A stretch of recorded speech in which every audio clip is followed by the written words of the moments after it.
Contextualizar también la sesión de hoy en esto que ya se empieza a llamar, ¿verdad?, el momento de la cuarta ola del feminismo, ¿no? La primera ola del feminismo, que está sobre todo contextualizada en la Ilustración, ¿verdad?, y en la Revolución Francesa, que de alguna manera es la reivindicación de los derechos civiles de las mujeres. Olimpia de Junts, cuando la Carta del Ciudadano, y las mujeres también dice, y la Carta de las Ciudadanas, es decir, las mujeres también tenemos que tener derecho a ser ciudadanas, pelean por la revolución, pero cuando llega la Revolución Francesa, como sucede otras veces, pues Olimpia de Junts, por ejemplo, es guillotinada, ¿no? Bien, pues esa sería como la primera ola vinculada a la Ilustración. La segunda ola, que está más vinculada a los sufragismos, ¿vale?, tanto en Inglaterra como en Estados Unidos, ¿no?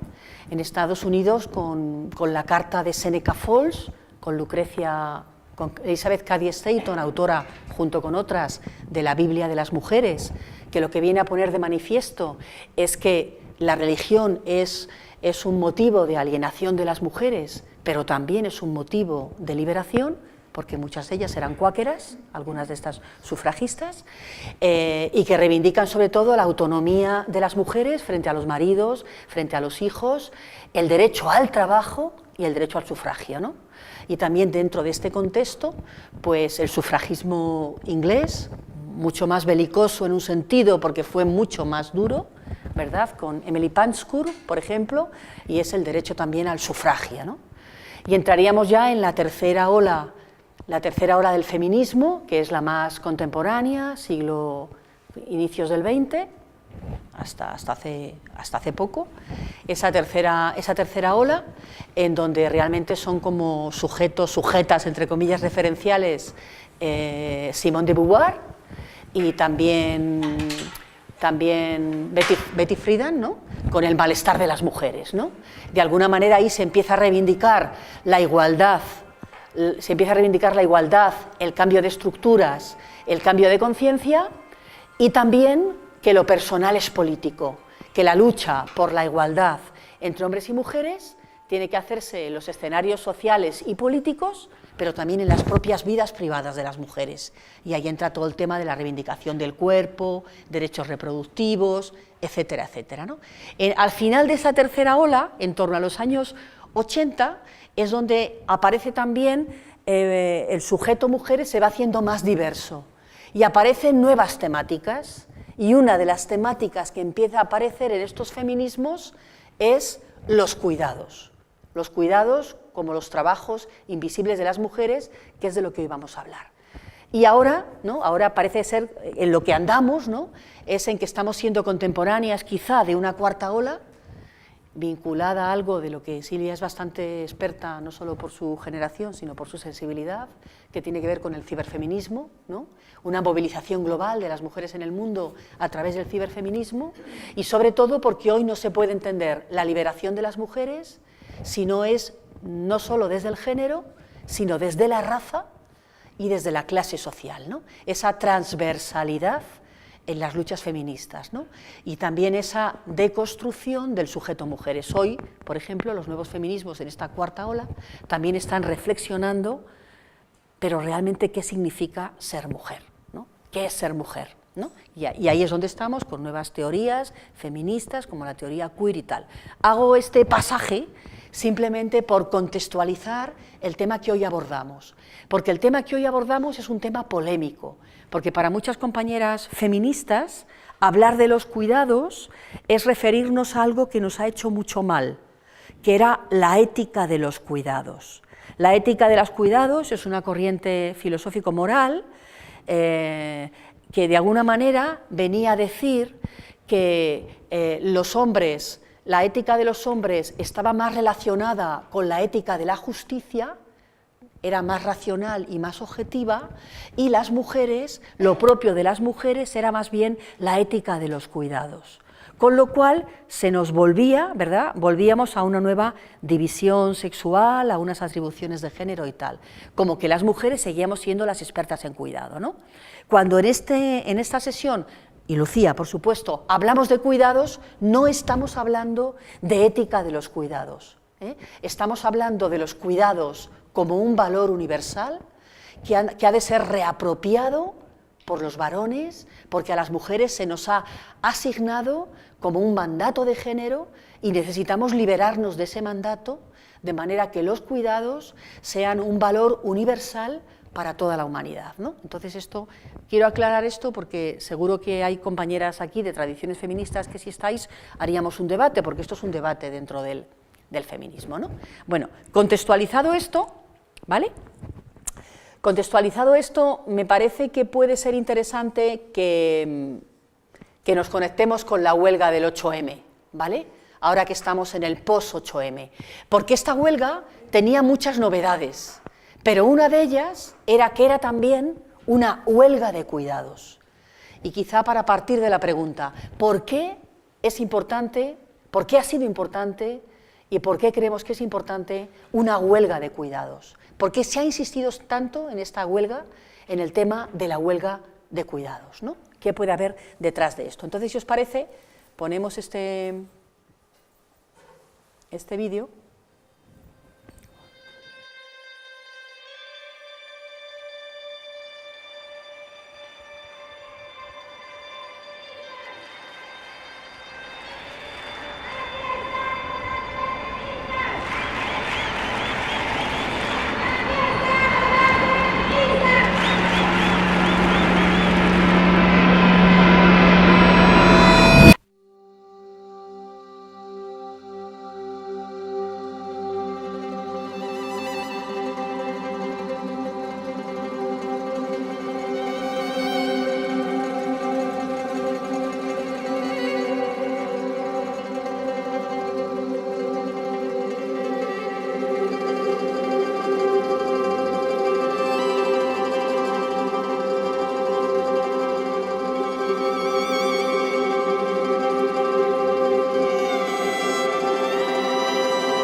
Denunciamos la justicia patriarcal que no nos considera sujetas de pleno derecho.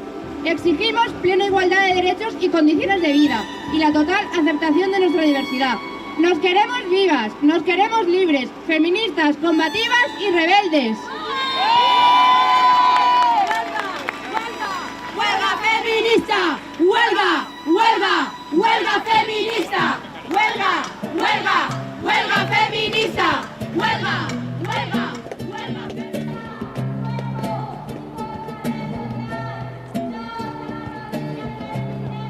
Apoyándole a la luna, apoyándole a la luna, vomitona de sentimientos, es lo que hoy mi cuerpo saca de dentro.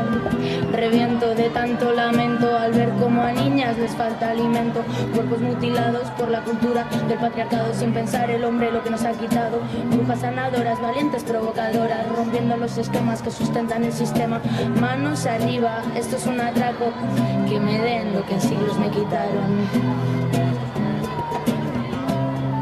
Aullándole a la luna, aullándole a la luna. Soy gata de 7 vidas, yo solita me lamo las heridas. Salto por mi ventana, que a caer de pie me enseñó mi mamá. Y vamos a ver qué es lo que pasa, que en el juego de la vida quien no arriesga no gana. Problemas a montones, para cada uno busco soluciones. Con la manada cerca, aquí nadie se acerca, y es esa fuerza la que mi puño expresa, la de todas juntas, como perras aullándole a la luna. Tiros al aire, que no se asuste nadie, presencia de mujeres saliendo a la calle. Nuestra historia, con la cabeza alta, la calle y la noche también son nuestras, libre de agresiones y ninguna sin respuesta. Ya lo dijeron las perras de Varna, Somos muchas, somos tantas, somos muchas, somos tantas, somos cada vez más, cada vez más. Somos muchas, somos tantas, somos cada vez más, cada vez más, cada vez más, cada vez más, cada vez más, cada vez obviándole a la luna más, cada vez más, cada vez más, cada vez más, cada vez obviándole a la luna más, cada vez más, cada vez más. ¡Gracias a todos por poder venir! ¡Cosas que pueden parar! ¡Porque lo que hay muchas que no pueden parar! ¡Y aquí estamos todas! ¡Para que nuestra voz se escuche! ¡Para que Madrid tiemble! ¡Para sumar un grito global! Porque no es solo aquí, no es solo en Madrid, estamos en todas partes y hemos venido para cambiarlo todo. Vamos a acabar con esta guerra que hay contra nosotras. ¡Vamos! ¡Juntas! ¡Libres! ¡Diversas! ¡Fuertes!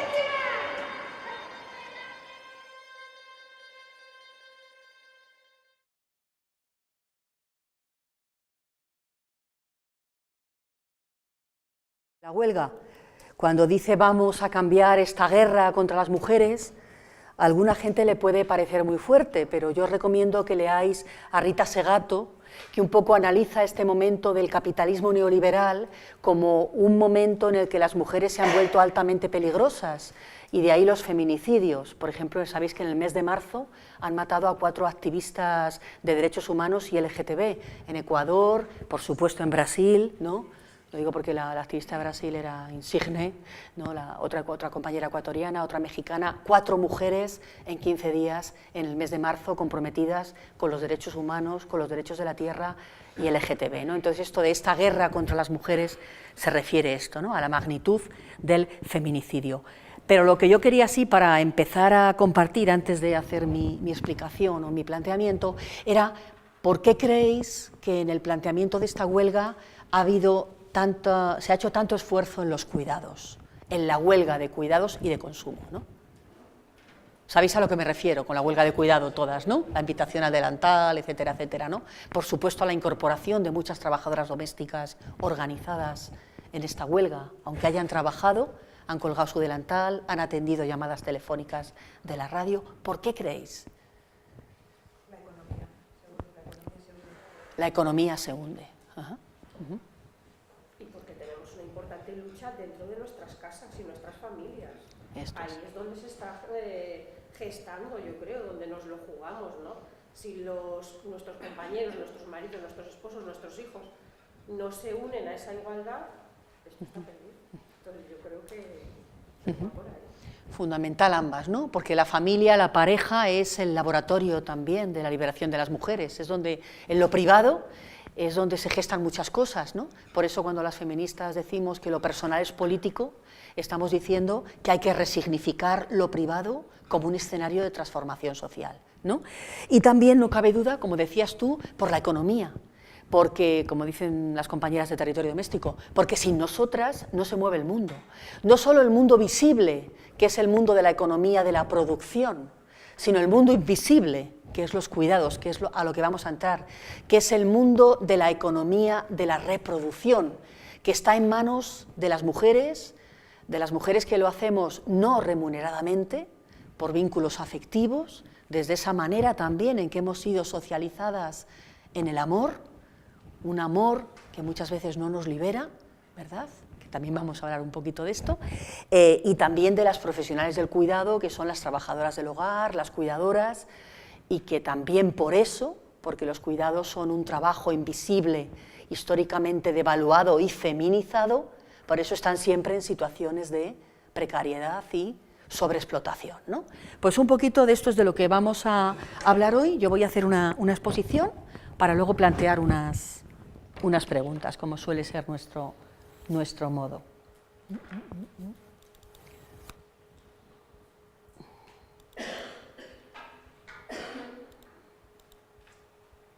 Bueno, porque sin nosotras no se mueve el mundo, ¿no? Si el mundo se para, si las mujeres nos paramos, se para todo. Eso es lo que queríamos significar en esta huelga, ¿no? Sabéis que el país de Europa donde ha tenido más seguimiento a la huelga ha sido nuestro país, ¿no? Y ahora ya, el 8 de este mes, ya vuelven las asambleas para ver cómo todo esto se va operativizando, ¿no?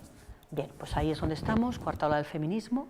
Bien, ¿qué es el cuidado, no? Esto un poquito me he referido antes, ¿no? Cuando hablamos desde estos nuevos feminismos del cuidado, no estamos hablando, insisto, de la ética del cuidado que proponía Gilligan, sino que estamos hablando de una categoría política, de que el cuidado es necesario repensarlo y resignificarlo de manera que sea reconocido como un valor universal, del que han de reapropiarse también los varones y del que las mujeres también necesitamos liberarnos para vivirlo de manera elegida, incluso, dicen algunas, para poder vivir el derecho a cuidar y el derecho a no cuidar. Porque mientras este valor no sea asumido también por los varones, muchas mujeres no podremos tener este derecho a elegir el cuidado o a cuidar autocuidándonos, ¿no? Y seremos prisioneras del cuidado como un rol, como un mandato de género, ¿no? Y también supone hacernos cómplices, hacernos conscientes de que las mujeres y los hombres hemos sido socializadas en unas subjetividades que también en nuestro caso, en el de las mujeres, son cómplices, porque podemos llegar a exaltar el cuidado o incluso a crear cadenas de apoyo de mujeres en el cuidado que lo que siguen es legitimando que el cuidado esté en manos de las mujeres.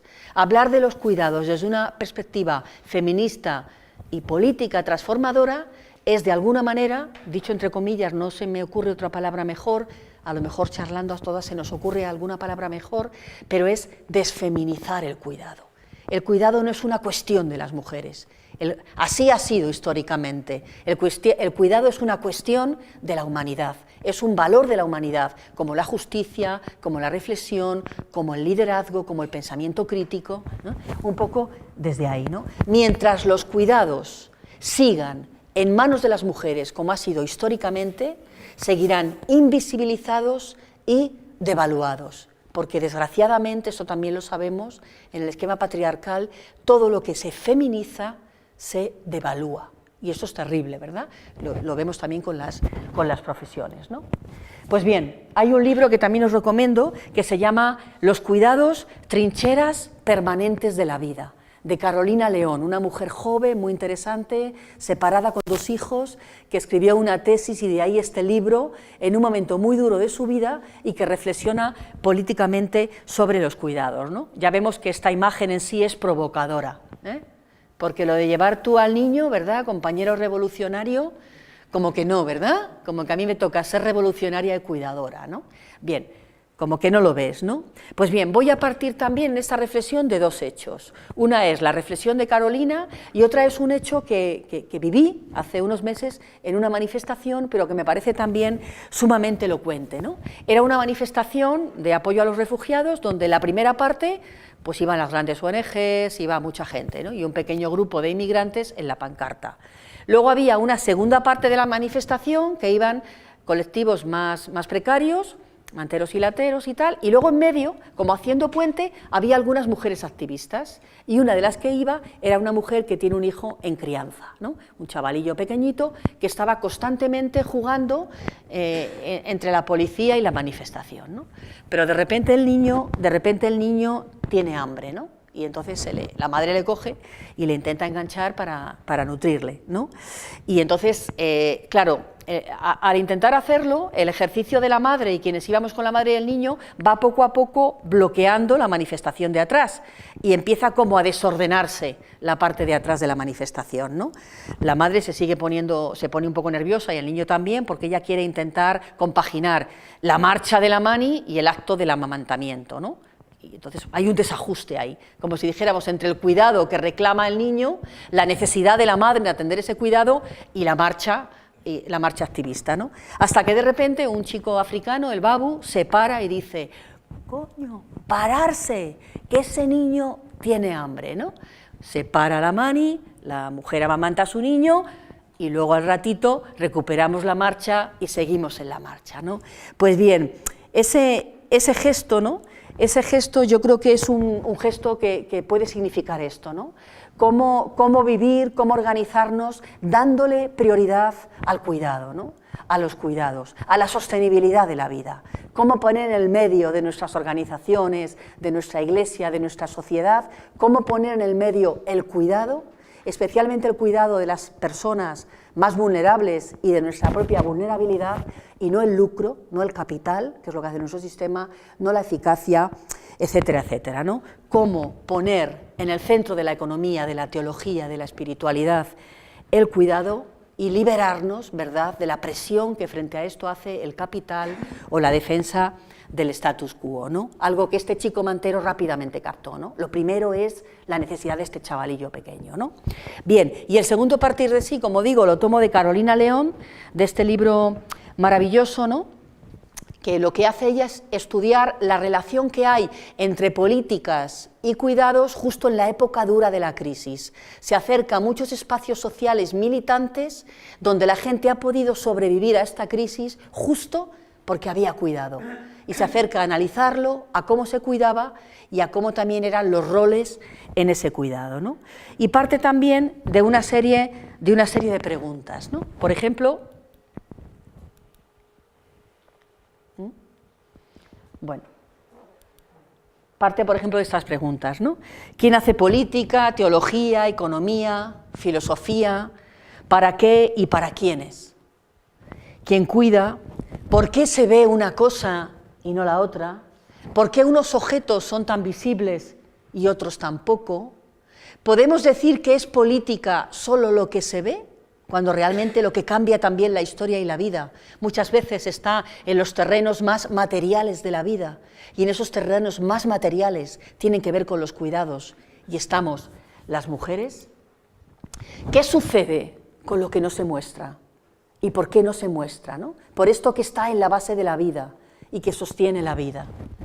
¿Por qué se siguen manteniendo tan separados el campo léxico de palabras como revolución, política, organización, activismo, militancia? ¿Por qué se tienen estos contenidos tan separados todavía frente al de cuidados, reproducción, vida, afectos, sostenimiento, ¿no? Y bueno, todo esto tiene que ver con lo que Amaya Pérez Orozco, una economista feminista, analiza como la problemática de los cuidados, ¿no? Y es que en el sistema capitalista en el que vivimos se parece a un iceberg. En la punta del iceberg está lo que se ve, lo que se considera que es la economía, y es todo lo que tiene que ver con el mercado financiero, el banco, la bolsa, las grandes empresas, el Estado, la gente organizada, la clase trabajadora, las pymes. Eso es lo que se considera que es la economía, y de hecho llega una crisis económica como en la que hemos estado y seguimos estando, y quienes piensan en cómo cambiar la economía, incluso desde la perspectiva más igualitaria, podríamos decir, de izquierdas, podríamos decir, piensan en lo que se ve de la puntita del iceberg. Pero existe toda una economía que es la que sostiene la vida y sostiene también esta economía, que es la economía invisible y que es la que tiene que ver con los cuidados, es lo que tiene que ver con el trabajo en los hogares, ¿no?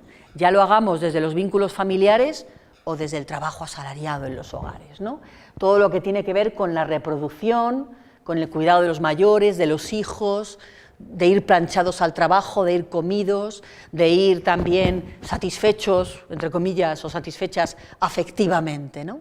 Es lo que ella llama, lo que dice Amaya en su libro, su versión de la economía, dice que esta economía visible, que es la que cuenta, necesita hombres y mujeres champiñón, que parece que salen de la nada, pero realmente son hombres y mujeres que no serían nada sin el trabajo invisible de los cuidados, si no tuvieran gente que los cuida, ya sea dentro de la propia familia, ¿verdad?, o ya sea por profesionales del cuidado, ¿no? Y que esta economía es la que realmente sostiene la vida, es la que sigue invisible, y que una transformación profunda de la economía y la sociedad tiene que ser contemplando esta realidad, sin esta división de la puntita del iceberg y la base del iceberg.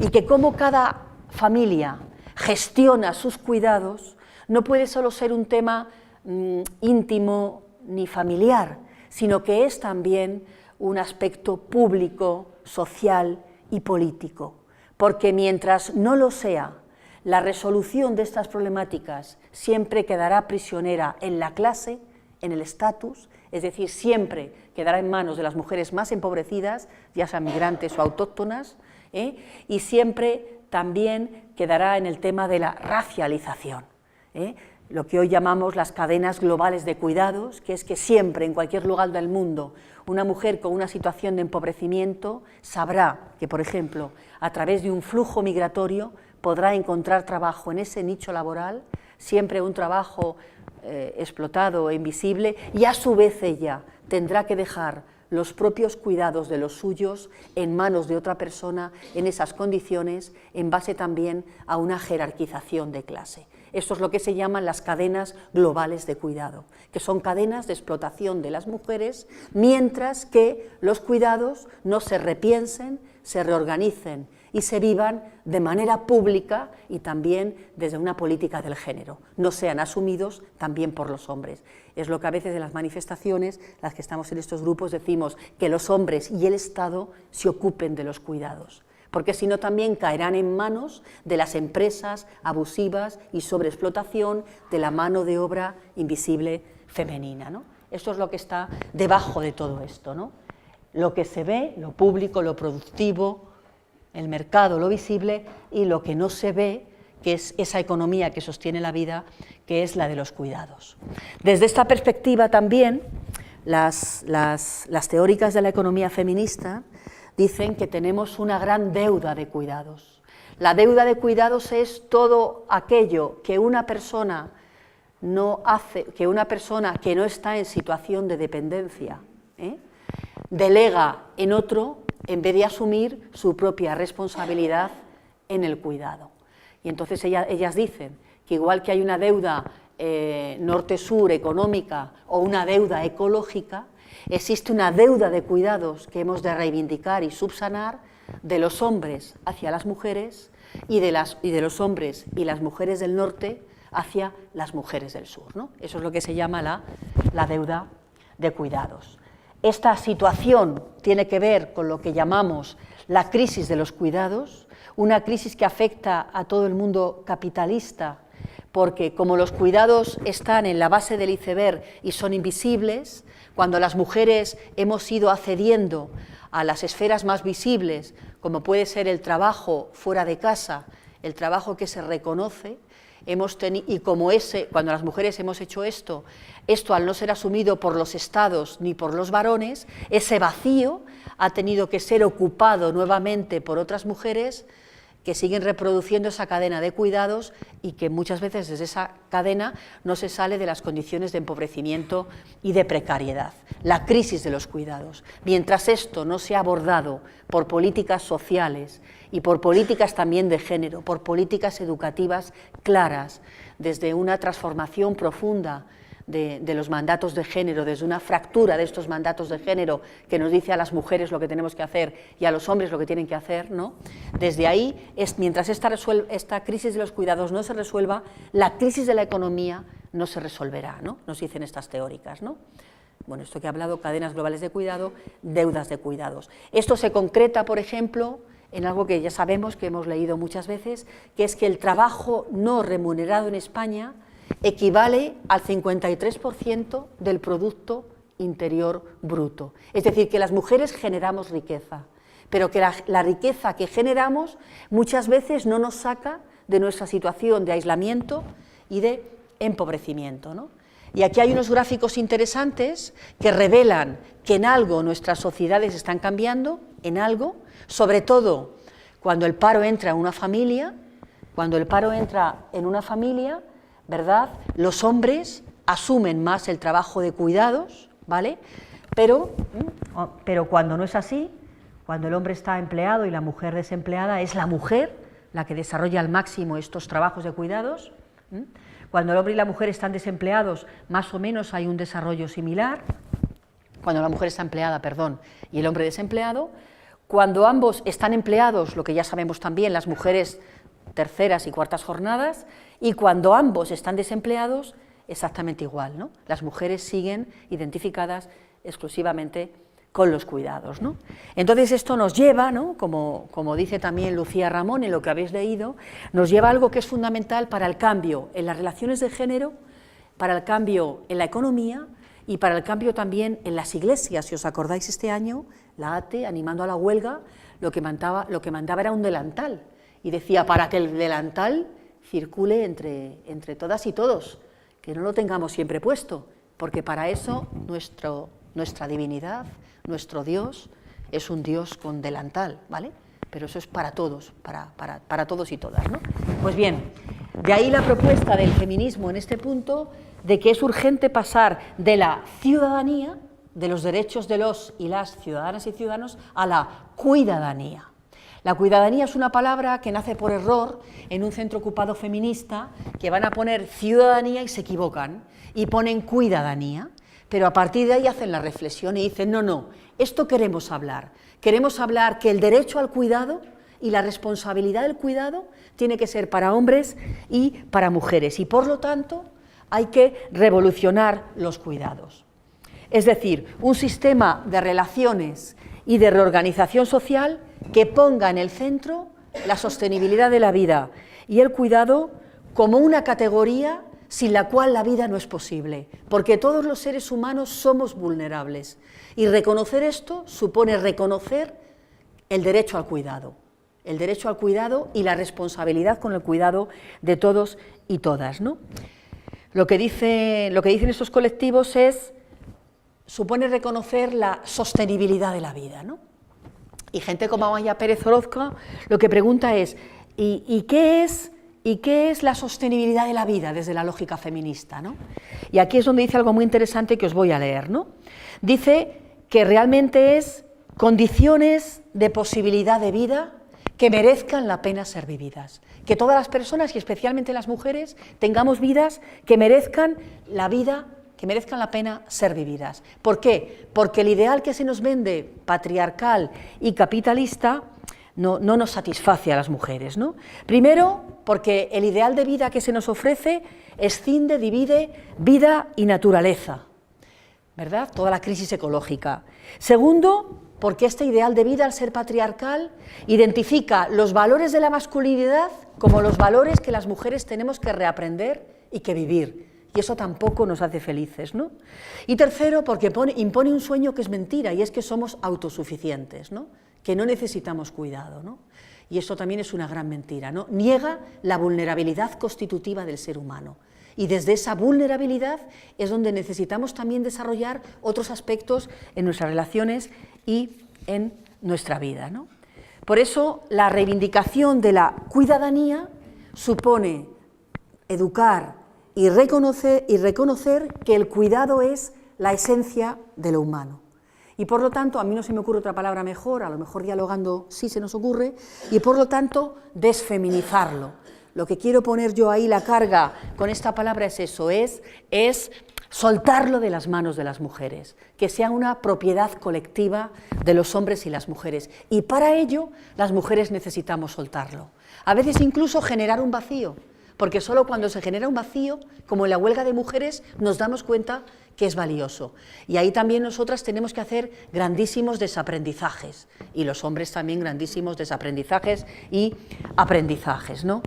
Redescubrirlo como un valor universal y también darnos cuenta de la relación que existe entre cuidado y ternura, ¿no? Cuidado y ternura como un valor, insisto, no solo de las mujeres, ¿no?, sino de toda la humanidad, ¿no? Cuidado y ternura constituye un orden alternativo a la explotación y a la dominación, ¿no?, que es un poco lo que pretende y en lo que se nos socializa en el orden capitalista patriarcal, ¿no? De alguna manera exige también otra comprensión y otra práctica de la justicia, que es lo que nos desarrolla Lucía, la justicia más vinculada a la justicia cordial, a una compasión en el mejor sentido de la palabra, más que a la razón instrumental, a su lógica y a su justicia, ¿no? La creación, las personas, somos posibilidad y carencia, somos vulnerabilidad y potencia, y por eso necesitamos el cuidado para ser, para existir y para superar la ley del desgaste de las cosas. Por eso, descuidar Descuidarnos nos embrutece y termina convirtiéndonos a hombres y a mujeres en generadores y generadoras de depredación y de violencia, ¿no? Y por eso tenemos que entrar en la lógica de la cuidadanía, ¿no?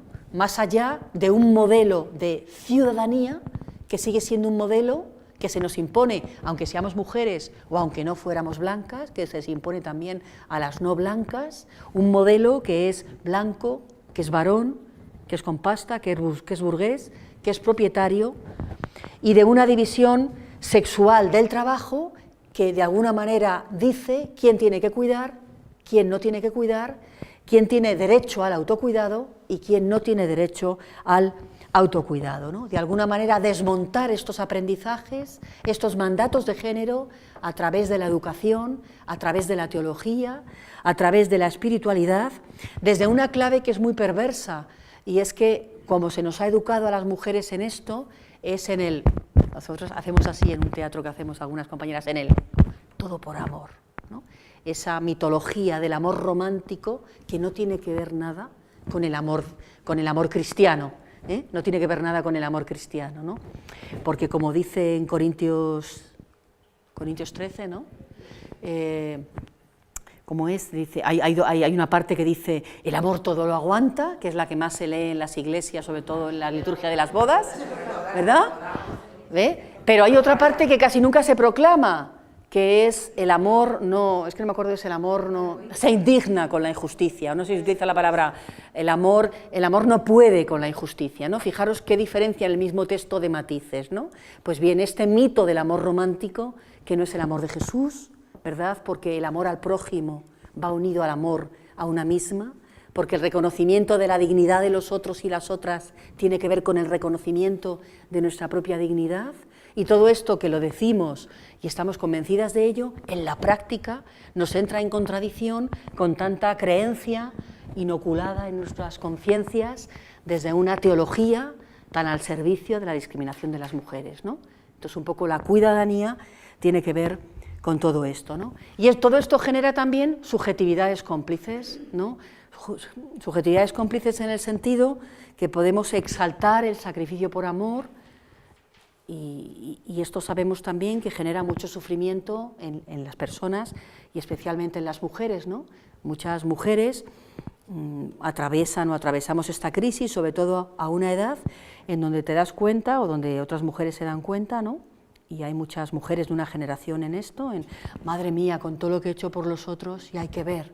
Y entonces nos dedicamos, y no lo digo culpabilizando a nadie, sino como un análisis, entonces nos dedicamos a pasar factura por lo entregado, ¿no? Cuando el amor realmente no pasa factura, pero el amor sí elige, decide con libertad, no por mandato de género, ¿no? Bien, pues todo esto tiene que ver con la cuidadanía, y la cuidadanía, insisto, como una apuesta por la revolución de los cuidados. Y esto tiene que ver con la apuesta por el cuidado mutuo. La gratuidad no es contraria a lo mutuo. Cuando solamente se da, uno o una termina por sentirse por encima. Y cuando solo se recibe, uno o una termina por sentirse por debajo, ¿no? La reciprocidad está también en el orden del amor, ¿no? La mutualidad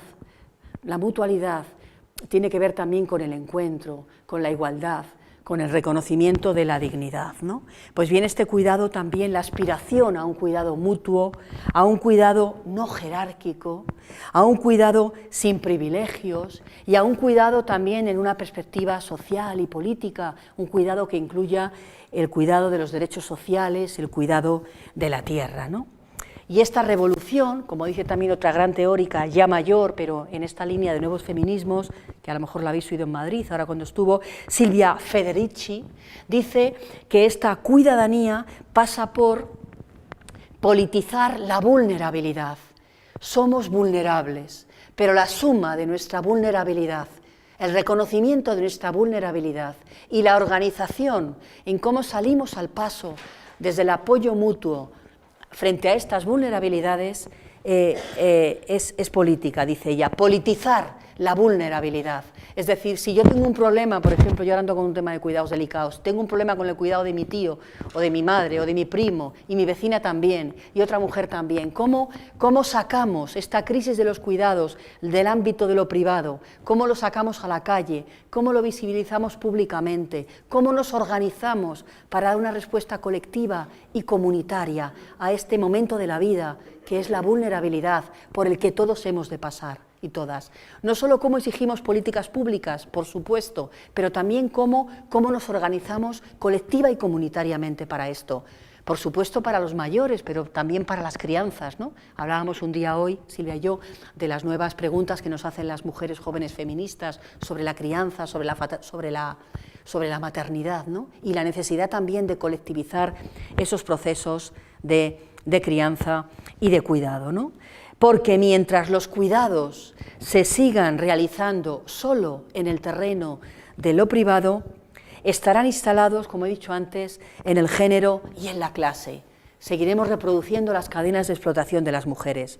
Por eso es fundamental, dice Silvia Federici, llevar la lucha de los cuidados fuera de la cocina y del dormitorio y trasladarla a las calles, ¿no? Por eso la huelga de cuidados, por eso hoy también la potencia de las trabajadoras de hogar en la lucha por sus derechos, por eso también hoy la importancia de los derechos de paternidad, de maternidad y también de paternidad en los cuidados, por eso la urgencia de una ley de cuidados, como algunas organizaciones también están exigiendo, ¿no?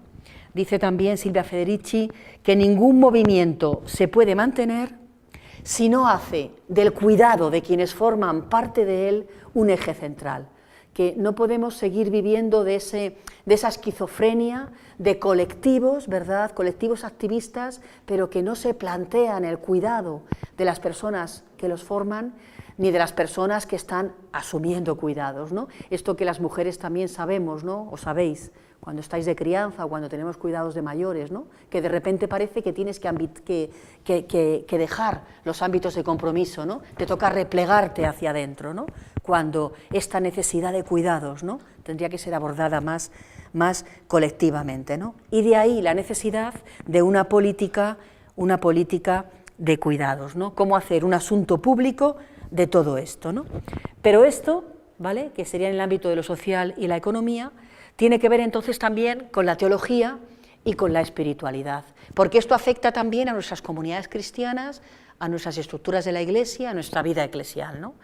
Y en ese sentido, cómo acuerpar, cómo encarnar una teología y una espiritualidad del cuidado. Aquí no me voy a enrollar mucho porque luego os lo voy a mandar, pero quizá es recuperar también esta imagen de la divinidad de Dios, podríamos decir, ¿no?, de Dios, no solo como el Dios creador, y no solo como el Dios creador que nos invita a co-crear con Él, o con ella, como decimos en el lenguaje feminista, sino también a un Dios cuidador, ¿no?, a un Dios cuidador. Hace muchos años, Marisa, que es muy amiga mía, que está hoy aquí, porque ahora vive una temporada conmigo, nos decía ante un problema que hubo: joder, Pepa, eso que dices es como los hombres, con perdón, que no todos los hombres son iguales, por supuesto, vale, tú engendras, vale, se hace un hijo y luego uno se pira. No, el cuidado, ¿no?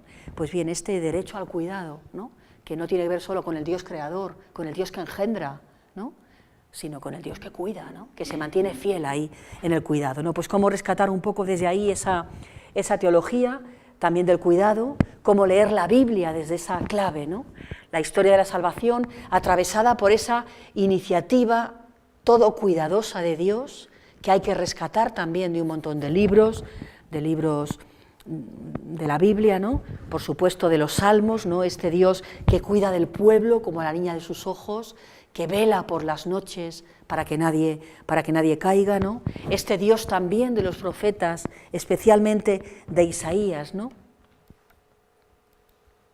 el Dios todo cuidadoso, que vela por la dignidad de cada criatura, de la justicia, de la paz, el Dios que sostiene y alienta la fragilidad más extrema poniéndose en su lugar, un Dios atento y cuidadoso que, como leemos en Isaías 42, no parte la caña cascada y la mecha más débil, más mortecina, no la apaga, sino que es ese Dios que cuida que cuida esa vulnerabilidad, pero que Él tampoco se va a quebrar, ¿no? En definitiva, un Dios que no implanta la justicia arrollando lo débil, sino, como dice Marta Alonso, sino desde ese cuidado de lo frágil, una justicia que pasa por el cuidado de lo frágil, ¿no? Ese Dios todo cuidadoso, ¿verdad?, que nos anima también a sentirnos formando parte de una creación que también es vulnerable y que necesitamos también cuidar desde el compromiso con la ecojusticia, ¿no? Y eso nos lleva también a tratar de leer la Biblia desde otras claves, como digo, ¿no? Porque estamos prisioneras en una representación y en una práctica de la Iglesia demasiado engendradora, demasiado creadora y poco cuidadosa, ¿no? En ese sentido demasiado masculina, ¿no? En sus lenguajes, en sus formas, en su liturgia, en sus representaciones de lo divino, ¿no? Con una contradicción intrínseca que es predicar la igualdad, pero sin hacer luego apenas nada o muy poco por demostrarla en las estructuras, etcétera, etcétera. Y una Iglesia que sigue manteniendo la división sexual del trabajo, ¿no? Como cuando hoy, por ejemplo, decimos o se dice, ¿no?, algunos avances de Francisco en este tema, que hay que reconocer que son minimísimos en este tema, pero los poquitos avances que ha hecho tiene que ver con la división sexual del trabajo. Aunque Francisco habla del reconocimiento del genio femenino, en el fondo está diciendo que las mujeres tenemos que seguir haciendo unos roles y los hombres otros, ¿no? Aunque invite a animarnos en lugares de responsabilidad, pero sin romper con esos roles, ¿no? Por eso digo que necesitamos recuperar también otras imágenes de Dios que nos ayuden a cuestionar esto, ¿no? Lenguajes e imágenes más inclusivas,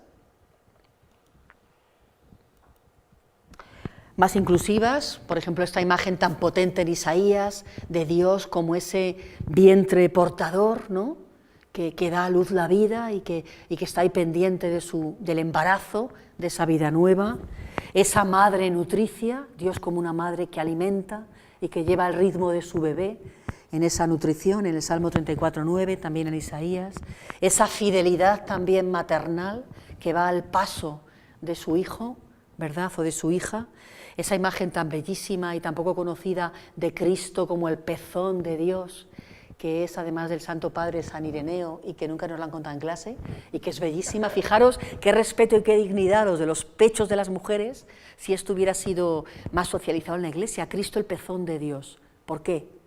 Porque es el alimento, porque es el que se entrega en el pecho, porque es el que se nos ofrece como comida, ¿no? Porque en el Hijo, en Jesús, Cristo nos ofrece Dios nos ofrece su cuerpo, la Eucaristía, ¿no? Fijaros qué dignidad de los pechos de las mujeres si fueran identificados desde esa imagen, ¿no? Qué cosa tan bien. O Jesús como nuestra madre, Juliana de Norwich, o esa imagen tan bonita, algunas místicas de la Edad Media, de que cuando Cristo muere es Dios quien rasga su vientre para dar lugar a una nueva criatura, ¿no? Bien, pues todas esas imágenes que nos muestran a un Dios todo cuidadoso, que no se cansa de ofrecer nuevas oportunidades para la reconciliación y la transformación, ¿no?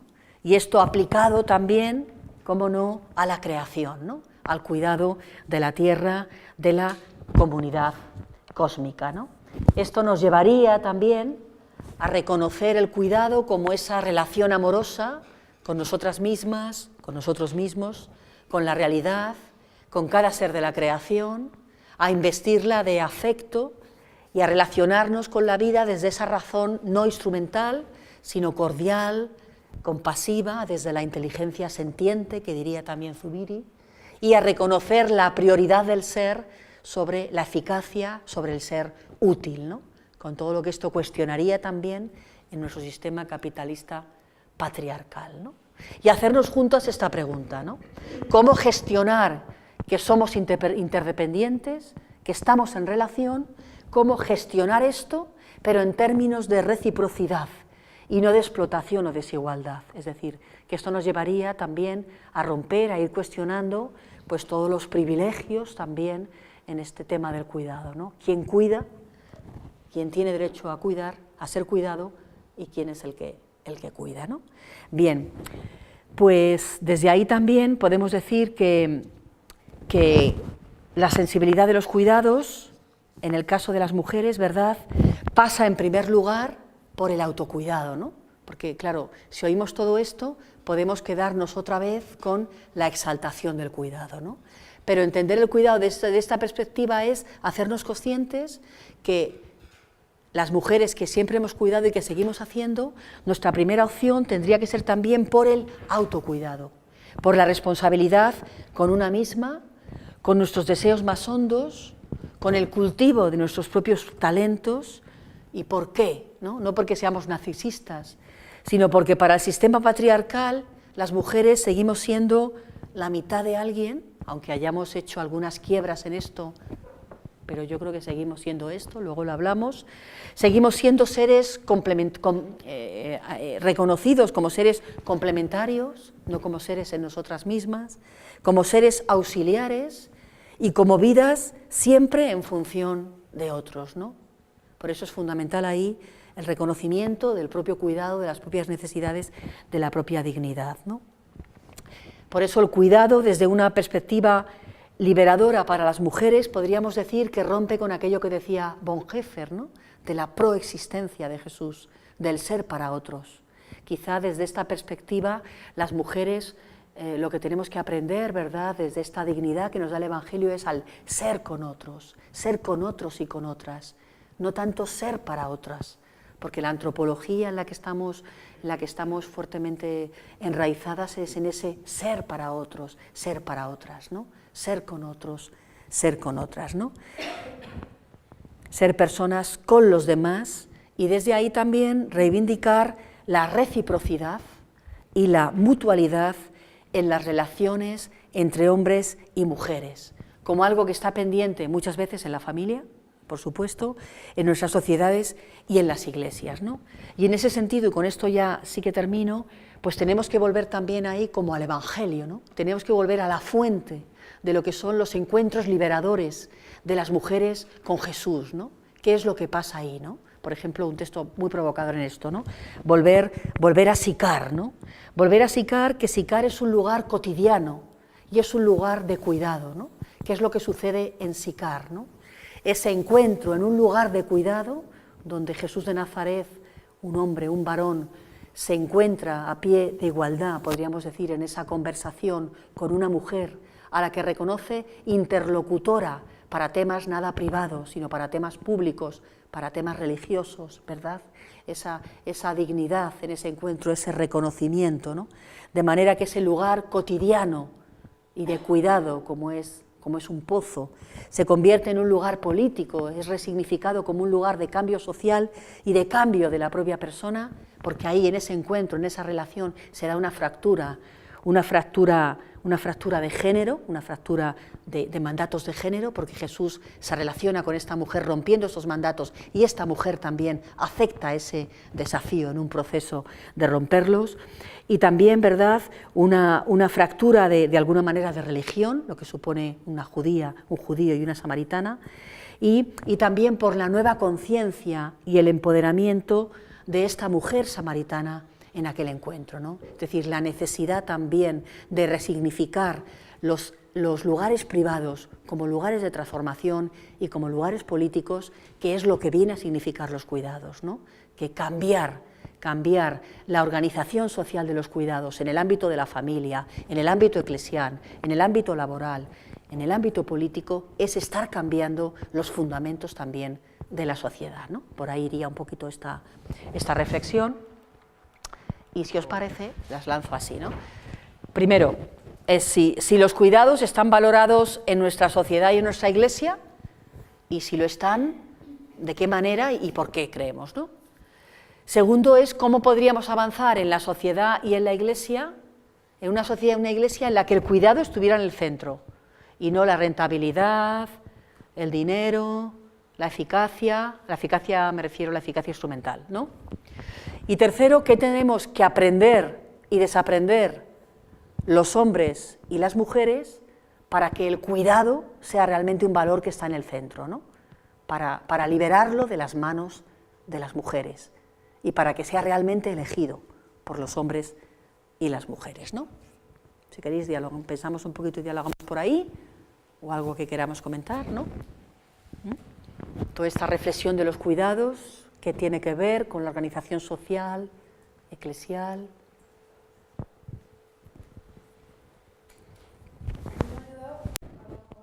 Gracias. Mi madre quiere cuidar de su padre en este momento. En el momento que se ve sola, habla con sus hermanas y hermanos. Y ella ha trasladado lo que tú dices, la opresión en la... Son solo las hermanas las que están... Y una de ellas no lo está haciendo porque en su casa tiene a su suegro, que también está haciendo de esclava de cuidado. Y yo no me había dado cuenta de eso. Tiene dos hermanos y los dos... Eso es lo que llamamos en este lenguaje la subjetividad cómplice, que no estamos diciendo, o sea, yo he tenido un día hoy de cuidados que no os lo cuento, o sea, no estamos aquí juzgando a nadie, estamos como reflexionando sobre un sistema que hemos de cambiar, ¿no? Eso es lo que llamamos la subjetividad cómplice, ¿no? Ahí es donde estamos, ¿no? Y ahí es lo que tenemos que repensar cómo transformarlo, ¿no? Desde la educación, desde la exigencia de derechos sociales y públicos para esto, ¿no? Desde liberarnos de la culpa que tenemos cuando se nos dice que no cuidamos como deberíamos cuidar, desde exigir la responsabilidad de los varones en esto, ¿no? A ver, Pablo, muy más. Yo iba a hacer hincapié en eso último que ha dicho. Bueno, dos cosas. Una de las cosas que ha dicho de que cuando el que cuidas se acaba sintiendo superior y el que recibe el cuidado se acaba sintiendo inferior. Y yo pienso que eso pasa entre las mujeres, pero no con los hombres. O sea, el hombre, cuando tú le cuidas, no se está sintiendo superior. Se siente con el derecho a ser cuidado. Entonces se siente superior, se sigue sintiendo superior. Es cuando son entre las mujeres, cuando la que cuida siente que está haciendo algo, no que se sienta superior, sino que está haciendo algo importante, y cuando se tiene que dejar cuidar porque no necesita, es cuando se siente inferior.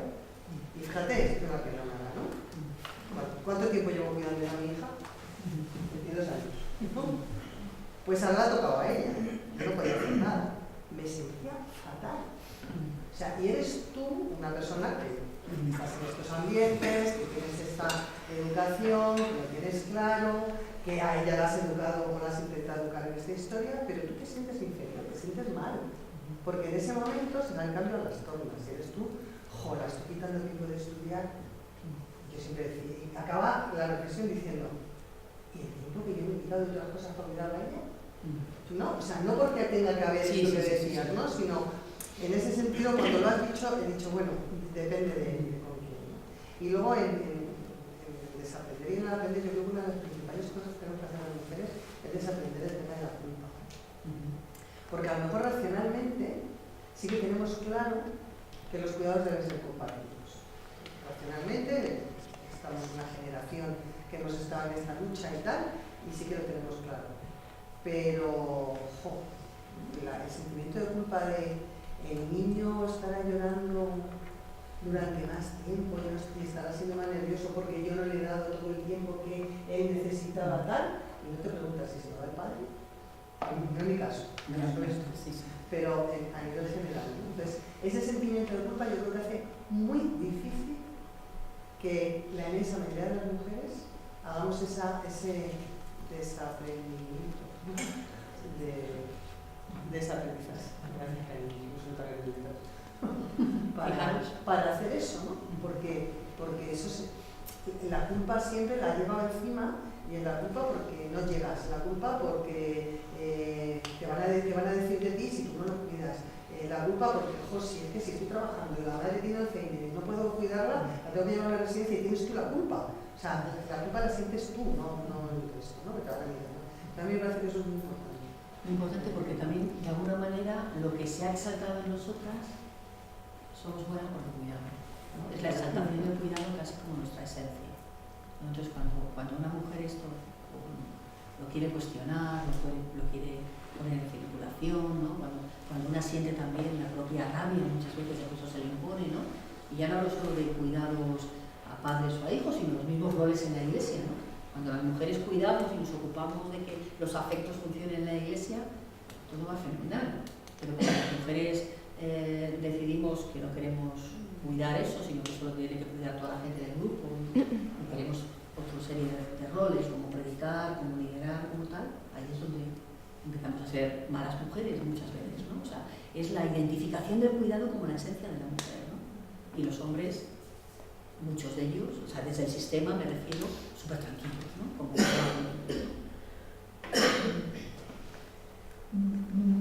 yo quizás a lo mejor intentaría responder a la segunda, un poco por metodología, pero lo que se me está ocurriendo es que me parece que el programa que has planteado es muy completo, Pepa. Es que quizá con el aprendizaje y desaprendizaje podemos caer en un ámbito de voluntarismo por nuestra parte de desaprender, de voluntarismo por parte de los hombres de buena voluntad para reaprender.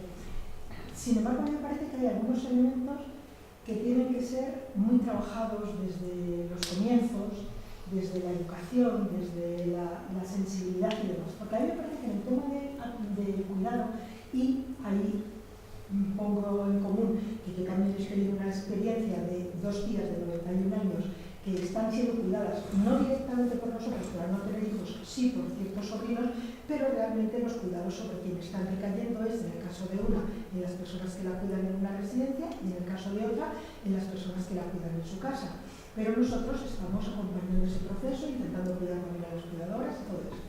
Pero lo que quiero decir es que yo observo, o es un tema, que para cuidar hay que saber mirar. Hay que tener además una mirada bastante periférica, bueno, no sé si sería el término correcto. Es como cuando hacían la broma aquella de que si un hombre abre la nevera y pregunta por la mantequilla y si no la tiene delante y no la ve, y nosotras abrimos la nevera y veíamos la totalidad del espacio y tal, bueno, pues una tontada seguramente, pero es decir, para saber que alguien necesita algo, hay que saber escuchar, hay que saber oír, hay que saber preguntar, porque yo no sé tu experiencia con tu madre o tal, pero yo no sé si es la persona que ha necesitado ser cuidada la que dice, oye, que necesito ser cuidada. Normalmente no lo dicen. Hay que saber oler, hay que saber detectar que la necesidad existe. Y eso me da la impresión de que es un aprendizaje que en nosotras se ha producido desde muy niñas, porque yo creo que es una transmisión, me da la impresión de una cierta cultura, ¿no? De mujeres a mujeres. Y yo quiero creer que los hombres también son capaces de oler, de mirar, de ver y de detectar. Solamente quería comentarles esto. Es una cuestión de educación, es una cuestión de género. Y ahí es donde la perspectiva de género aporta tanto. Tenemos una manera de aprender a ser hombres y a ser mujeres. Y eso se puede deconstruir. Y podemos aprender a ser mujeres y hombres de otra manera, como de hecho referencias también tenemos, ¿no? Porque no partimos de cero, ¿no? Pero eso hay que... Para mí, sí, yo creo que es que lo más importante yo creo que es la educación. O sea, yo creo que lo que ya decía, o sea, que es que lo que nos transmiten nuestras madres, nuestras abuelas, y lo que transmitimos muchas mujeres a nuestras hijos. O sea, yo en mi mundo laboral, en mi trabajo, la mayoría de las mujeres de mi trabajo, que encima tenemos cursos de liderazgo de la mujer y cosas así, pero luego es mentira. O sea, luego realmente es para que sigamos pensando que, o sea, los cursos y todas las cosas que nos dan es como para seguir educándonos en la misma línea. Entonces yo digo a mis compañeras, no, es que mi hija es la princesita, mi hija, es que son cosas que como que pienso que la educación que recibimos y lo que nosotros transmitimos, la mayoría de las mujeres, es continuista. Entonces, lo importante para mí es intentar cambiar las estructuras y la gente, los que están en la educación, para educar a nuestros hijos, para que nuestros hijos abran los ojos y piensen y vean que somos iguales. O sea, yo trabajo mucho con chicos y chicas y todavía hacemos el ejercicio con niños de 10 años, el ejercicio tonto de hacer una línea que hace tu padre, que hace tu madre, y son chicos y chicas que sus padres y sus madres tienen 30 y pico años y los roles son los mismos que mi madre. Y yo, o sea, lo que me hace pensar, por lo que todo lo que has expuesto, es que está genial, de verdad que me encanta, pero ¿cómo romper eso? O sea, ¿cómo romper, decir, venga, vamos a romper aquí y que la educación, o sea, que intentemos educar en la igualdad, que es que eso para mí es fundamental. O sea, yo creo que es lo que seguimos transmitiendo es lo mismo. O sea, y hay yo veo todavía poco pocas voces como las nuestras, no sé si me entendéis. O sea, veo que la generalidad todavía, o sea, yo a lo mejor hablo algo así de los cuidados de la mujer, no hablo de mi trabajo y soy la rara. Y digo, pero ¿cómo es que esto tendría que ser lo normal? O sea, no sé, o sea, creo que todavía la transmisión y sobre todo la educación, o sea, para mí es importante incluir la educación de los chicos y las chicas. Pero dividir las tareas del hogar, eso es una cosa bastante extendida ya, yo creo, ¿no? El reparto, dices. El reparto, Todavía las mujeres trabajamos, me parece que 4 horas más diarias que los hombres. Sí, debería estarlo, pero no. Pero aparte no es una parte operativa del cuidado del hogar, es la responsabilidad de yo ayudo. Sí, eso. ¿Y qué es lo que hay que hacer si ya hago lo que me mandan? Lo de la nevera, abrir la puerta de la nevera y entender que hacen falta cosas y no que te hagan una lista.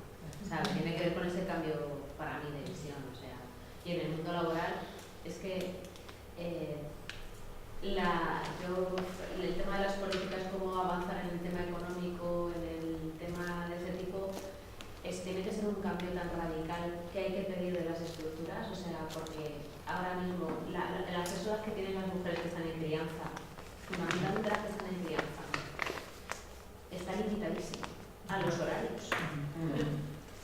Y las mujeres siguen priorizando la crianza a su carrera profesional y a su futuro a medio y largo plazo.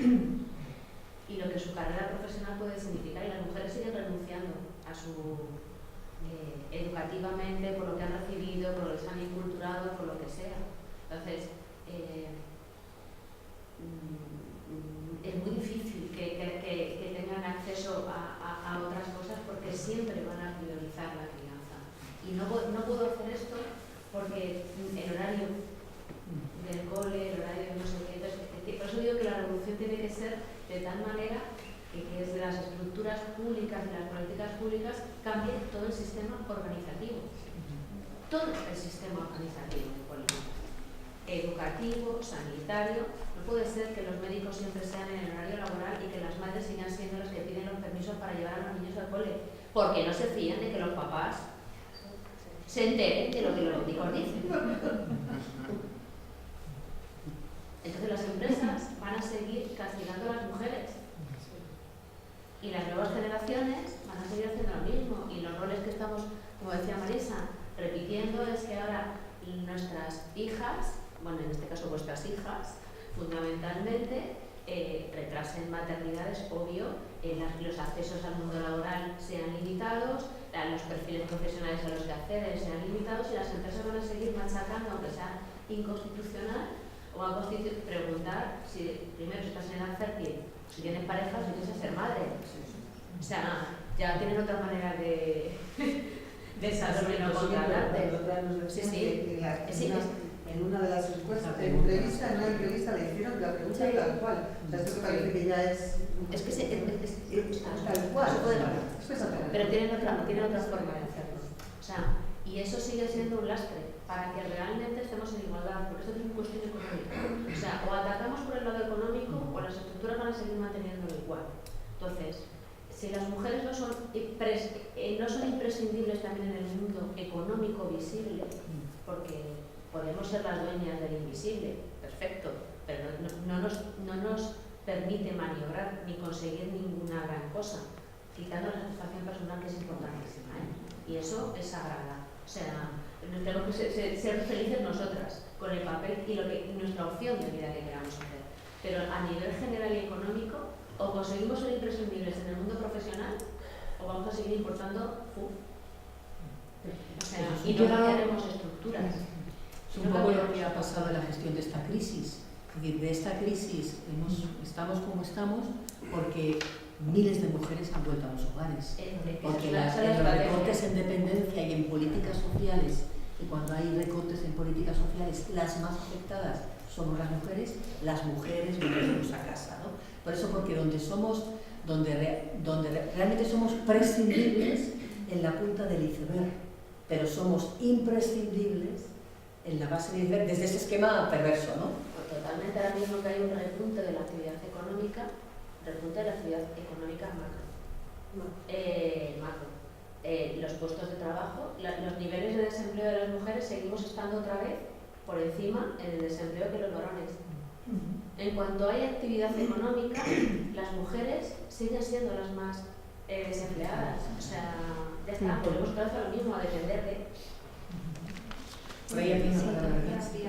Yo más que nada es que estaba intentando en pensar soluciones y quizá dignificar ese cuidado con un sueldo, con una remuneración por parte del Estado a través de impuestos, quizá podría ser una forma de intentar cambiar esta situación. Se dignificaría ese trabajo. ¿Por qué? Porque está remunerado, tiene una cuantificación económica, quizá. ¿Cómo hacerlo? Ni idea, pero vamos. Esta propuesta se ha hecho muchas veces desde muchísimos espacios. Lo que pasa que también ha sido criticada también porque lo que viene a estimular es la vuelta a los roles, porque quien vuelve es la mujer, no vuelve el varón. O sea, porque realmente si hubiera una renta para ese trabajo doméstico invisible, pues podría ser una renta para el varón o para la mujer, pero con esas políticas de renta lo que se quiere primar es que la mujer vuelva a ese trabajo de cuidado, es decir, que ese rol siga siendo femenino, ¿no? Aunque tienes razón que por una parte compensaría, pero es como legitimar aún más económicamente ese rol de cuidado femenino, ¿no? Pero bueno, es una propuesta. Porque el sueldo es una porquería. Si fuera mucho, daría igual, sería para hombres también, pero como es una porquería, pues para las mujeres da igual. Si quieres dar tu palabra, Silvia, por favor. Sí, yo quería compartir, no sé, con las chicas que hablan, pero no sé quién es. Un poco para resumir, somos 4 hermanos, soy la única chica. Con mi madre me he peleado montones de veces porque la chica tenía que hacer y me dice, cuando tengas hijos, tengo 2 hijos varones, los 2, ¿vale?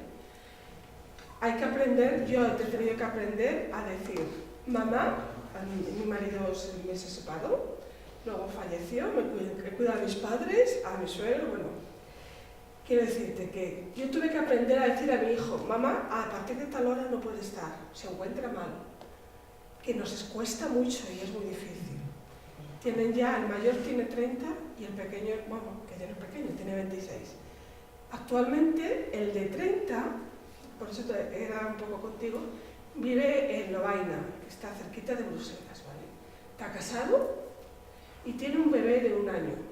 Cuando mi nuera se quedó embarazada, se dio a luz, le dio una depresión, ¿vale? Estuvo 1 mes con su madre. Yo estuve también, ¿vale? Allí, en Lovaina. Y llegó un momento que mi propio hijo, en la empresa, trabaja en la universidad, le dieron 1 mes para cuidar a su mujer y a su bebé. O sea, eso existe en Europa. Lo mismo que existe allí puede existir aquí. ¿Vale? Y luego, mi hijo pequeño trabaja, ya sabéis que los trabajos son esto, y trabaja por horas.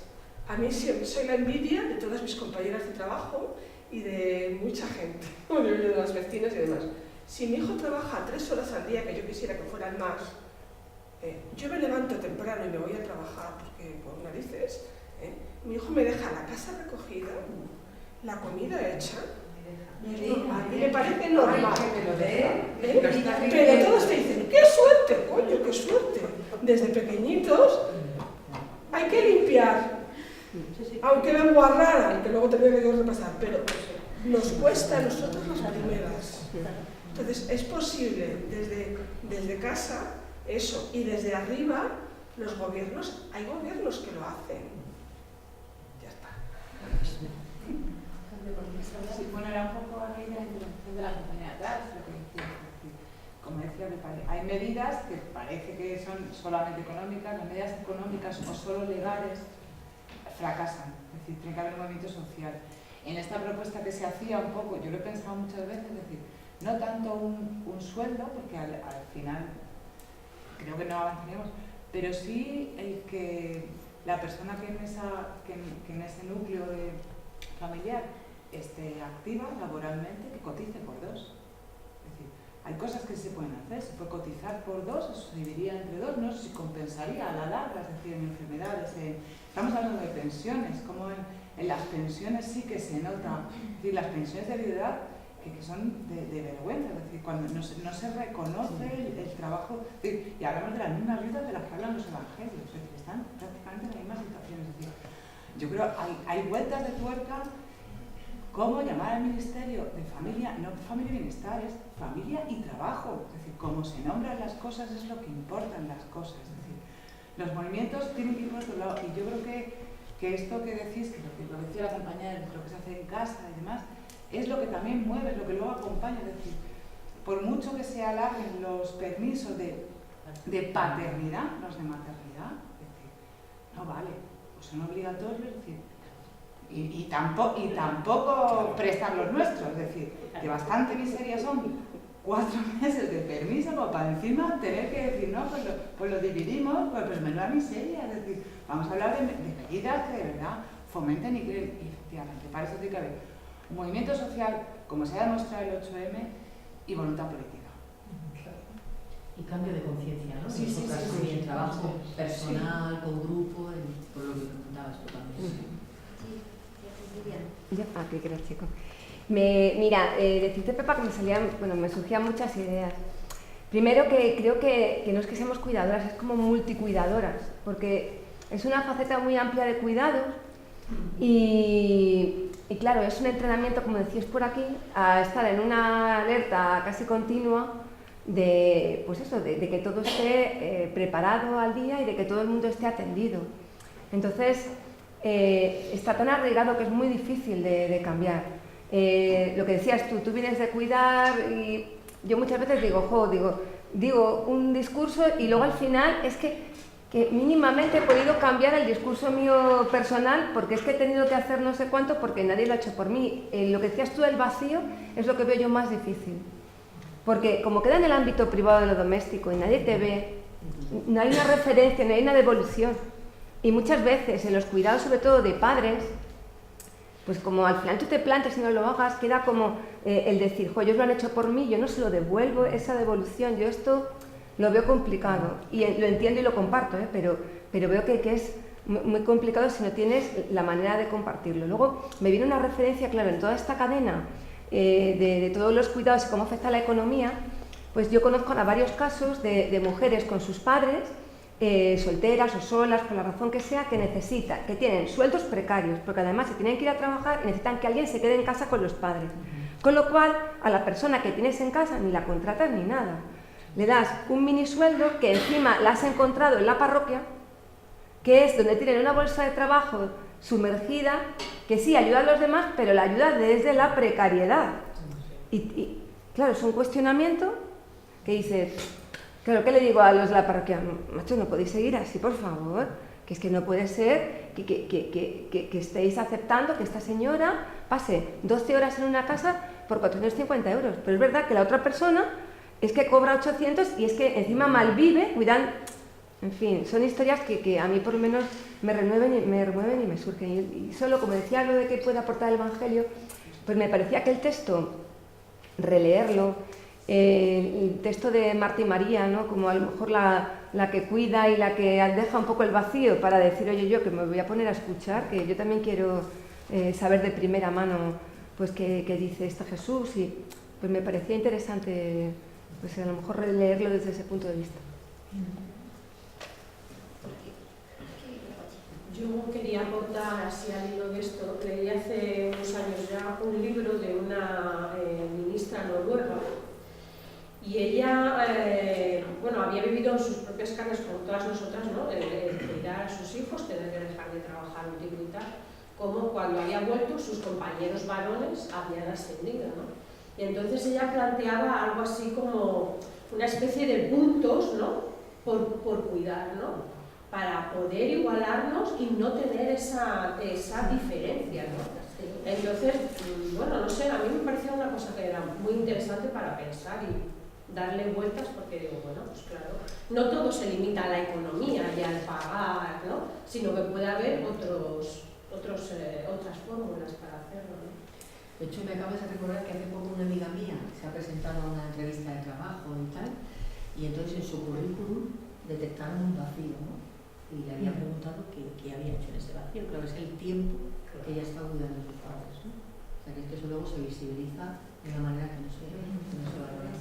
Pero fijaros, además de las medidas, de este tipo de medidas tan interesantes que se nos están ocurriendo, ¿no?, de alguna manera para compensar esa desigualdad, la cuestión esencial es cómo entramos en una nueva mentalidad, donde el cuidado ha de ser descubierto como algo necesario para la vida y donde los hombres no pueden estar con los brazos cruzados, ¿no? Dice Carolina León en ese libro que os recomiendo, porque es que es un libro precioso y una narrativa muy larga. Dice que en este país tiene que haber por lo menos 2 generaciones de mujeres que dejen de cuidar. Claro, habrá que ver eso cómo se gestiona para que no afecte directamente a las personas que queremos, ¿no?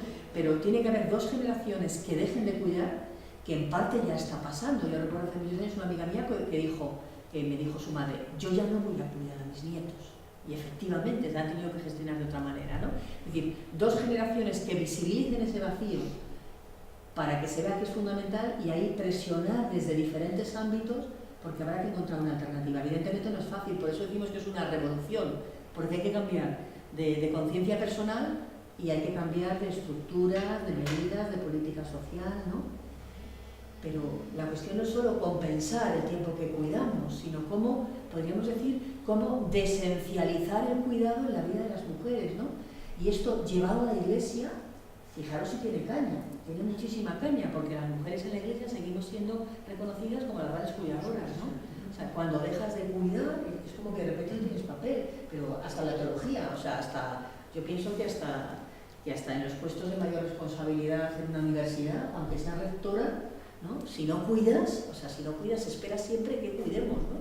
Que no se nos olvide los cumpleaños, que traigamos el bollito para picar algo en el desayuno, no sé cómo explicar, ¿no? La esencialización del cuidado, ¿no?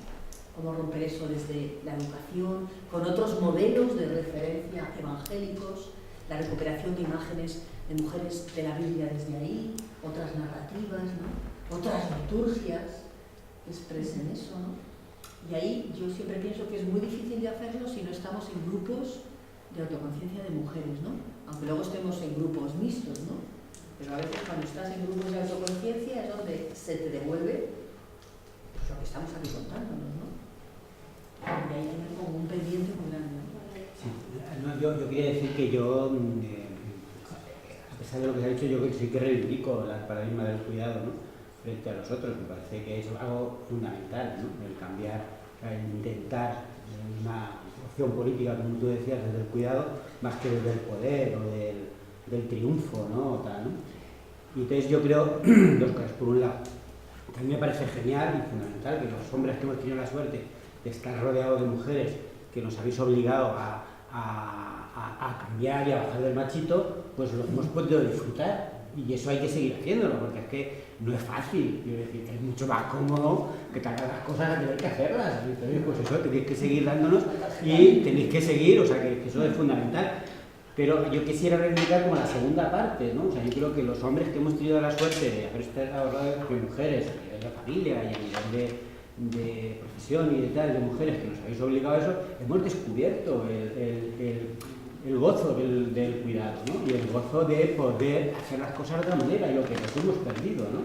Entonces, yo como que tengo que reivindicar, yo, por profesión, yo llevo una escuela de abuelos, ¿no? Pues tenéis que ver abuelos, abuelas, la cantidad de abuelos que han descubierto a raíz de su jubilación, que han podido cuidar a sus nietos, lo que se han perdido por cuidar a sus hijos, por no cuidar a sus hijos, ¿vale? Y entonces, pues esos besos, ese abuelo, ¿no? Su papá solamente, un hijo le decía solo a gatitos cuando estaba, ¿no? Pues la añoranza que tienes, ¿no? Y yo creo que los hombres que no han tenido la suerte de tener mujeres que les han obligado a tener que dejar también parte de su trabajo para cuidar a los hijos, porque ellas también tenían que progresar en su nivel profesional, pues han perdido la posibilidad que los que hemos optado por otras cosas hemos podido cuidar a nuestros hijos, ¿no? Y entonces yo como que creo que como es mucho más eficaz luchar desde la positividad que desde es que no hacéis, pues yo creo que a los hombres nos tenéis también que obligarnos, que es una primera parte, porque si no nos bajamos y tendemos incluso los que estamos educados de otra manera a subirnos al machito, luego después, yo creo que la estrategia, lo de desaprender es hablar desde lo positivo, es que te lo pierdes. O sea, quiere decir que la etapa que no has criado a tu hijo o la etapa que no has estado con tu hijo, te lo has perdido y eso no lo vas a poder recuperar en la vida, ¿no? Entonces yo creo que desde ahí, ¿no? Lo que nos perdemos los hombres por estar en estrategias de escalas, de poder, de no sé qué, en lugar de estrategias de cuidado, ¿no? Y de feministas, que para mí feminismo es igualdad, no es... Lo peor es que en la iglesia, o sea, los hombres, los sacerdotes y prestores, el peor ejemplo de que protege a la mujer, ¿no? Está clarísimo. O sea, que por mucho que recurramos a Ruth, a la samaritana, no sé qué, no vamos a encontrar nada, ¿eh? Ahí, o como tú dices, grupos de autoconciencia, o qué va a pasar en la iglesia. Claro, pues, de que vamos, la mujer en la iglesia es... Pues en esa quiebra, en en esa propuesta, en esa quiebra, en ese cambio de poder. Yo creo que ahí, yo creo que en la iglesia vamos con muchísimo más retraso, porque la jerarquización es tan sumamente clara y todavía se mantiene, ¿no? La práctica cotidiana es muy importante. Cuando hicimos llamamiento al 8 de marzo, lo que pedimos a las mujeres creyentes es que dejaran de ir a la catequesis, dejaran de llevar la comunión, dejaran de ir a Cáritas, porque eso es cuidado. Y eso es la práctica cotidiana en la parroquia. Entonces, cada 8 de marzo, o cada 8 de mes, deberíamos dejar de ir a la parroquia a hacer cosas. Y no pasa nada, no tenemos que ir a confesarnos después, no somos malas, no hay que sentir culpa. Es una forma de visibilizar. O sea, para mí el elemento cotidiano visibiliza los cambios pequeños. Es decir, el que yo diga a mi marido, oye, te dejo de comprar ropa. O lunes, martes y miércoles te toca a ti llevar a los niños a la piscina. O te toca... Es decir, hay una serie de prácticas cotidianas que tenemos que trasladar también a las parroquias.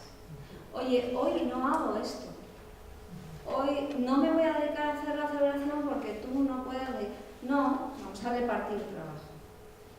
Y nos van a decir, sois malísimas. Bueno, lo que estoy reivindicando es mi visibilidad dentro de la participación que yo hago dentro de la parroquia. Sin mi trabajo no hay parroquia. Sin mi trabajo no hay comunidad. Sin mis cuidados hay gente que se queda desprotegida. Por lo tanto, repartamos ese cuidado. Y es a poquito. No es rompiendo mucho, pero es de poco en poco. Pero Pequeñas hay acciones. gente que le diga a Francisco, ¿cuándo se va a venir esto a la mujer? Porque Pero no que dice no nada, tiene que ¿eh? venir Francisco para decirlo. Y Nos Francisco lo ni dice el nadie, Evangelio. hay grupos. Nos lo dice ya el Evangelio. Ahí es donde tenemos Pero que el Evangelio, sí. siglos de Evangelio. Pues eso. Este no. Ahí es donde tenemos que ver ahí cada una también y cada uno desde nuestra militancia y nuestro compromiso, porque luego otra cosa también que sucede, que para mí parece perniciosa, es la división sexual del trabajo. O sea, en la iglesia está clarísimo qué le toca a los hombres y qué le toca a las mujeres. ¿Cómo podemos ir quebrando eso? ¿No? ¿Cómo podemos ir quebrando eso? Y eso la verdad es que yo creo que es muy difícil si las mujeres no estamos también organizadas en grupos que nos empoderen en eso y que llevemos estrategias colectivas también a la iglesia, de desobediencia incluso. Todo lo que tiene que ver con organizarse tiene que ver con la conciencia de como hemos empezado el diálogo, ¿no? Ser conscientes de que algo sucede y que lo que sucede no está bien. No hay un reparto, no existe ese cuidado repartido. Y ser conscientes de que hay una culpa que no es nuestra, es una culpa colectiva, social, estructural, ¿no? Que nos tiene atados a todos. Y de que no nos movemos también, ¿eh? Esto es un punto de partida fundamental. ¿Para qué? Para verbalizar lo que nos está sucediendo. Eso. Y los grupos, el hablar de esto, en la parroquia no hablamos de nuestras catequesis, de nuestras carencias, no hablamos de ello, tenemos que hablar de ello. Cómo ir desempeñando nuevos roles, que también en eso existe una, o sea, que no estamos a cero, es decir, existe una tradición también de mujeres o de grupos de mujeres y de hombres que se han atrevido a romper con ciertas cosas y a entrarle a otros roles, ¿no? Como las mujeres de una parroquia, de una comunidad, atrevernos a desarrollar otros roles más allá de lo que se espera de nosotras. de cuidado en otro sentido, de liderazgo, de predicación, de un montón de cosas, ¿no? Perdona, Pepa. No, yo en el tema de la iglesia, la verdad es que me metería tan a saco que prefiero ahora no hablar, pero me has dado tú la pista y quizá también el compañero. Recordad una cosa, los currículum que se presentaban hace años, jamás, bueno, desde luego en mi época, quiero recordar, nunca se introducían los periodos de voluntariado, los trabajos que se habían realizado de diferentes maneras. Ahora, sin embargo, quizá por influjo del mundo anglosajón y demás, son competencias muy valoradas. Que la propia empresa, a la hora de hacer una valoración económica y de lo que es de proyección de lo que esa persona va a poder ser capaz de hacer, insisto, desde planteamientos economicistas, están diciendo, está muy bien que esta persona haya sido voluntaria aquí, que haya tenido liderazgo acá, tal, temas no remunerados, insisto, voluntariado. Pues también yo creo que ahí tendríamos que ir con las mujeres la militancia a que cuando vamos a una entrevista de trabajo y animar a las jóvenes, a las menos jóvenes, es decir, también introducir pedagogías de que cuando tenemos esos gaps en los que vamos y decimos, oiga, ¿y usted del 2003 al 2008 qué estuvo haciendo? Criando a mis hijos. Y lo que estuve fue controlando mis tiempos de sueño y me hice mucho más resistente. Y lo que estuve fue controlando una capacidad de atención y de paciencia que yo antes no tenía. Si soy una mujer que ha aprendido a ser, una persona que ha aprendido a ser paciente con mis hijos, seguramente seré muy paciente con el equipo de trabajo que se me encomiende. Quiero decir que también hay que ir introduciendo, desde luego con lo de los currículum, es que yo lo he visto clarísimo, los currículum han cambiado totalmente, está el modelo Europass, está el modelo no sé qué, pero los propios empresarios están valorando que la persona, además de todos los temas de máster y académicos que se tengan también esos tiempos, que esa persona ha sido capaz de entregar algo a la comunidad de manera gratuita y demás. Pues queridos y queridas, las mujeres viven de lienzo, es que lo hemos hecho y lo seguimos haciendo. Entonces también reivindicar que eso, a la hora de... Hay vídeos al respecto, Nuestras competencias, hemos aprendido competencias, cuidando, lo que decías tú, es que el que no cuida, vamos, lo que nos perdemos cuando no cuidamos, pues cuando lo hacemos, ganamos. Hay una cosita que le quería decir, no me acuerdo cómo te llama. Pepe. Mira, me salía mi José. Que era lo de los hombres a los que nos han olvidado. Es otra carga más que tenemos las mujeres, cuando tú decías, es que volvemos a repetir los roles dentro de la familia, tal. Entonces, es verdad, o sea, las mujeres tenemos además que educar a nuestras parejas. Ya no es solo que nos eduquen, sino que encima tenemos que educar a los que ya son mayores, que se eduquen solos, ¿no? Digo yo que, no sé, o sea, yo simplemente constataba la realidad. He entendido perfectamente. Lleva razón, pero que constataba la realidad. Encima, los que somos maestras, educamos en el cole. Mi mujer también es maestra. Educamos a nuestra pareja. Madre mía. Vamos a que se eduquen solitos. Por una parte eso, por otra parte el tema solitos no lo vamos a conseguir. de lo que decías tú de y yo estuve en una charla hace mucho, bueno, en una historia que hicieron en Canillejas, que vino un señor hablando del tema del trabajo sobre las nuevas masculinidades, ¿no? En ese sentido que tú decías, en lo que se pierde, en el descubrimiento que estaban haciendo, y hablaba, a mí se me quedó muy grabado de los hombres nacéis con la tarjeta VIP en la mano, y jolín, soltar una tarjeta VIP cuando tú vas a ir primero en un tren, en un avión, te cuesta, ¿no? Entonces, ¿qué trabajo de deconstrucción hay que hacer buscando esa nueva masculinidad? Y me parece muy interesante que igual que tenemos que tener grupos de autoconciencia de mujeres, también son necesarios, bajo mi punto de vista, los grupos de mujeres para buscar esa nueva masculinidad, ¿no? Porque es verdad que perdéis. O sea, en esta lucha perdéis privilegios. Si es que los tenéis que perder para que nosotros podamos cogerlos, ¿no? De alguna manera, o para igualarnos. Entonces, en eso es una lucha también de vosotros que a mí me parece que tenéis que empezar a pensar y que ya yo me alegré muchísimo de saber que existen esos grupos y que están trabajando en una línea. A mí me encantó, de verdad, no me acuerdo cómo se llama ese señor, que tenía los tintes,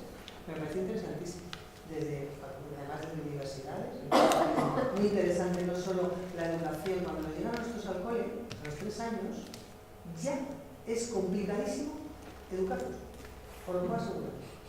Porque vienen con un aprendizaje de mi princesita y mi machote no llores, que sigues con machote no puedes llorar, que de construir eso, no os quiero contar nada, cuando a mí me llega un adolescente, realmente, de construir eso, o sea, es complicadísimo. Entonces, desde ahí, que se empiecen a crear, pues, están creadas ya las instituciones de género de ciertas carreras, pues, el otro tema de algunas masculinidades, me parece que cuando eso empieza a conocerse, hay gente que no sabe ni siquiera que existe, ya no tendríamos que las mujeres obligarnos a nada, que te he entendido perfectamente.